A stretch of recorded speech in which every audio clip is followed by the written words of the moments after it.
Hi there, good morning, and welcome to my live stream on perseverance. It's really sunny outside, which means there's a lot of shadows being thrown around in here. I've got one I can see across my face, and I often get one under my nose, which is a bit unfortunate, but we'll persevere nonetheless. I'm following up on Monday's podcast episode on perseverance. And as I said in the podcast, it's really motivating for me as it's actually episode 8 of the podcast. And it's kind of established fact that most new podcasts don't make it past episode 7. So it is something of a milestone for me, which is worth celebrating. First off, I just want to say apologies if there are any technical issues today. I've had a few freezing issues recently that my dad points out to me regularly. Hello, Dad, if you're watching. Getting full fibre in a couple of weeks, so hopefully that should be alleviated. So, as I said, this week's topic is perseverance, persistence. I use those interchangeably. I think you can. Um, and I ended up on the podcast talking about my recent experience of the Kings Lynn Park Run, mostly because I was astonished to finish it, in all honesty. I'm just going to bring up a picture just to prove that I was actually there. I've done the park run twice now, and on the second go, I was really struck by how much of what I was able to do was governed by my attitude. So it really brought that kind of thing into sharp relief. I know we always talk about positive mental attitude, but it was great to get a personal first-hand experience of sort of utilizing that persevering mindset. So I just wanted to share some tips on keeping going and then looking at how positive mental attitude can really be of general benefit. I really think that perseverance, persistence, all of those things are really just about being able to keep going and keep at something. And one thing that strikes me is that it can almost be better to have some kind of resistance.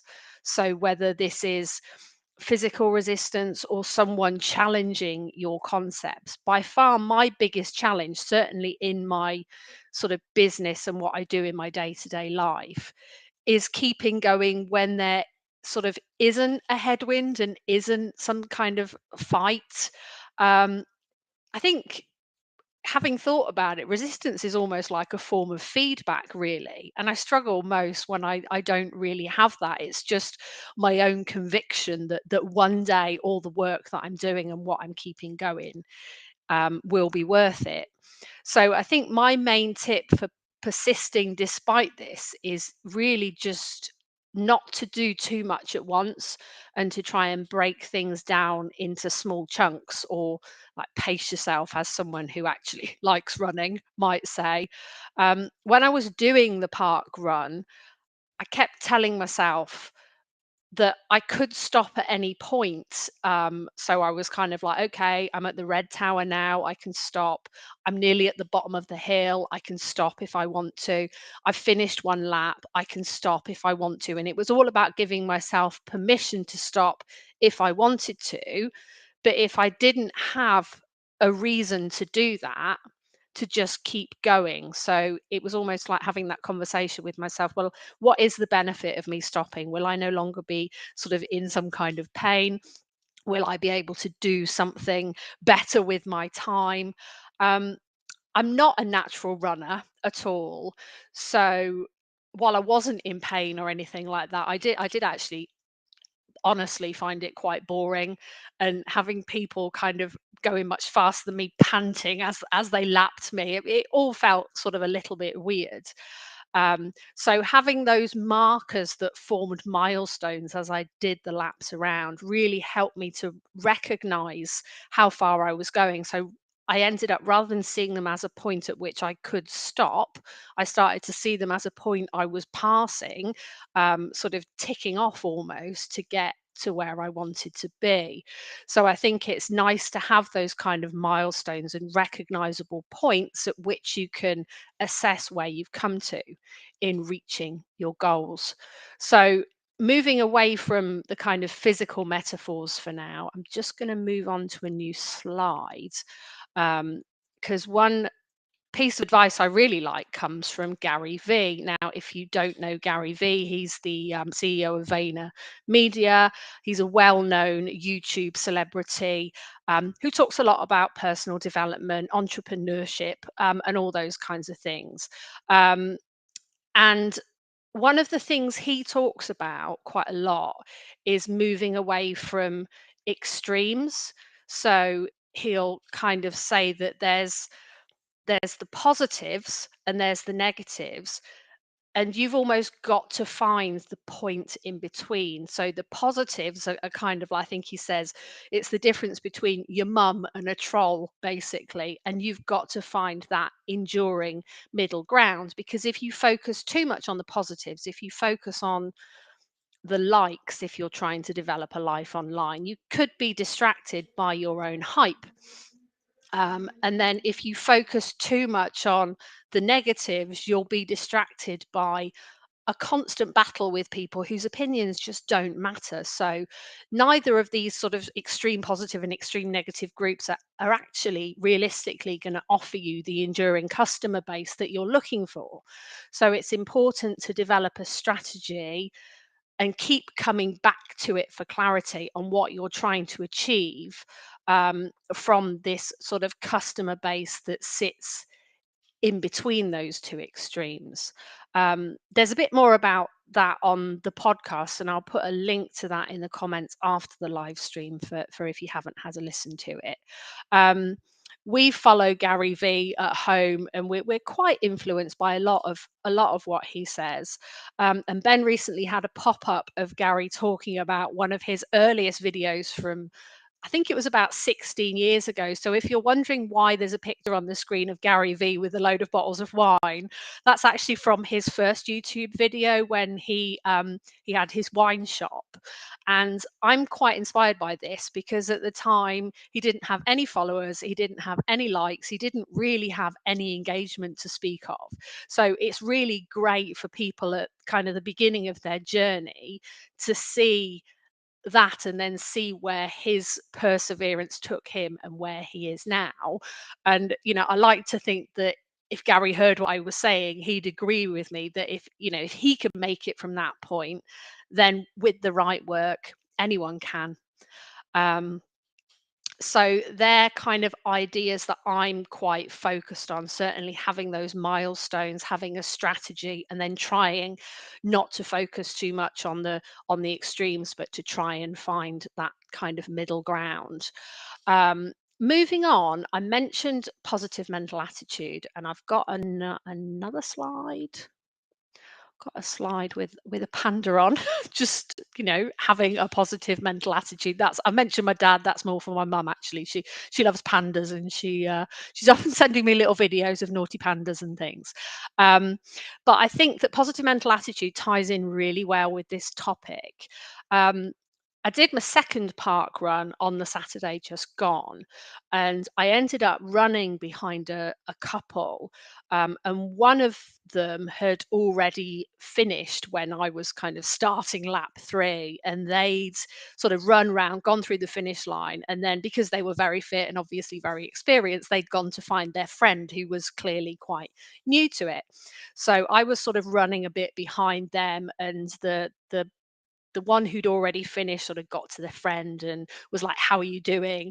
And the friend who was on the third lap was clearly very down. And the moment their friend arrived, they were sort of saying, "My feet hurt and I'm never going to finish and I'm in pain and I'm bored and I hate this." And I genuinely had to try and move away, because when I heard those kind of negative words, I started to almost take them on a little bit myself. I was kind of thinking, yeah, actually, my feet hurt too. And it is a bit boring, isn't it? So I managed to sort of go round them and sort of get away a little bit, get a little tiny bit of distance. But that really brought home to me how that kind of negativity can really be contagious. And it's really important to try to find a means of being positive when you're trying to achieve something. And I do genuinely believe that you can decide to have a positive attitude. A few years ago, when I worked in HR, fish was a big thing. It was mostly around sort of customer service, but it had four main principles, and I'm just going to bring up another slide that will clarify those. Just bear with me. Okay.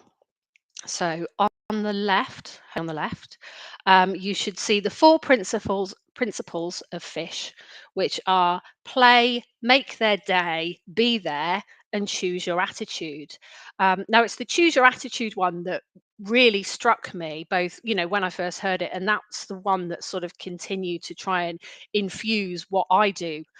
Really, I reference back to it quite often because I think that choosing your attitude is achievable in a conscious way. Now, it may be in our nature to see the negatives in things. And I think, we often talk about how that's an evolution thing, isn't it? And we look for the negatives so that we won't get eaten by a tiger. Um, but now in the modern world, we can decide to move beyond our initial instinctive thought. If you think about it, it's also in our nature to be quite mistrustful of people from outside of our own group or tribe. But, in the modern day, we're not required to sort of rely so heavily on our instincts, which is why there's a lot of work that people do to consciously address our biases. And I think we can do the same thing with our mood. I think deciding to focus on the positives and taking deliberate action to try and see the positives in things, it does take work, and sometimes circumstances do make you feel like you don't want to do that. But I think that taking small steps like determining to stop talking down to ourselves, to be the negative voice, to sort of punish ourselves mentally, and just trying to seek humor where we can. I think that they're both sort of really great ways to start developing a positive mental attitude. And I think I might, over the next couple of weeks, maybe look at doing a longer podcast episode just on trying to develop those things. Um, so if you'd like to have a chat about sort of developing those kinds of attitudes, there's some information on our website on the sort of coaching and training services that we offer that might be able to help you with those. I've just put some information up with the website address sunspiral.co.uk. We're in the process of updating our products at the moment, so at the start of March we should have a new framework in place. So I'll bring that up in a couple of weeks. So that's kind of all I wanted to say for today, really. Thanks for joining me. I've been able to do everything in pretty much 10 minutes, which is usually what I'm aiming to do. I know most people don't tend to watch live. They tend to watch at the end of or following the end of the live stream, but I still do check in on the comments across the platforms. So if there's anything that you want to comment, either about sort of perseverance, even about parkrun, I might try and do it next week again. So if you're in the Kings Lynn area, I might see you there. My next podcast next week, which I'm posting on Monday, is on creativity, and I've actually got a guest to talk about that, which I'm really excited about. As I said, I'll put a link to the podcast in the comments, so it would be great if you could join me. But thanks for joining, for watching today. Stay safe, and we'll catch up next week. Bye.